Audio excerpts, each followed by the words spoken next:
দূষণ করে তার বিরুদ্ধে শ্রমিকদের ঐক্যবদ্ধ হতে হবে।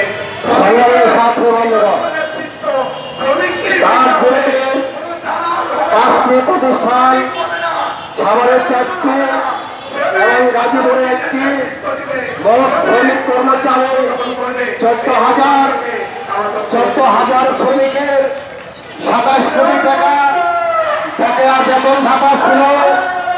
সেই বকেয়া বেতন ভাতা অন্তর্বর্তীকালীন সরকার আসার পর সুযুক্ত 13 কোটি টাকা দিয়েছিলেন। এই 13 কোটি টাকা কিছু শ্রমিকদের দিলেও সকল শ্রমিকদের পরিশোধ করেন নাই। দীর্ঘ আন্দোলন সংগ্রাম করার পর কয়েকবার চুক্তি হলো, সেই চুক্তি ভঙ্গ করল।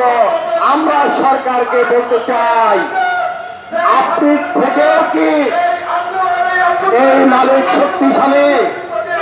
আমরা চাই মালিককে গ্রেপ্তার করে এনে তার সম্পদ সমাপ্ত করে সকল শ্রমিক কর্মচারীদের বকেয়া বেতন ভাতা পরিশোধ করবেন।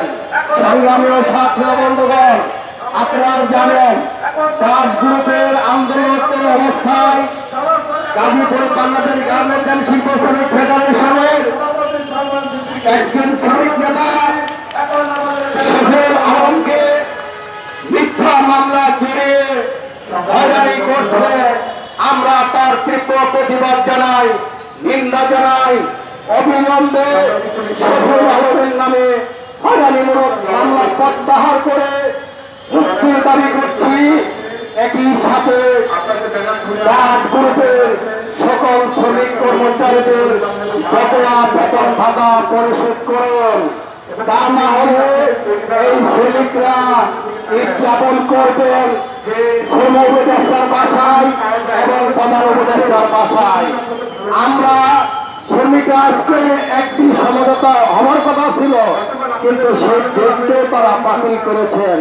আমরা তার তীব্র প্রতিবাদ ও নিন্দা জানাই। সংগ্রামের সাথে বন্ধুগণ, আপনারা যখন কারখানায় থাকেন, আপনাদের অত্যাচার চলে, নিপীড়ন চলে, আপনারা যখন বেতন চান তখন আপনাদের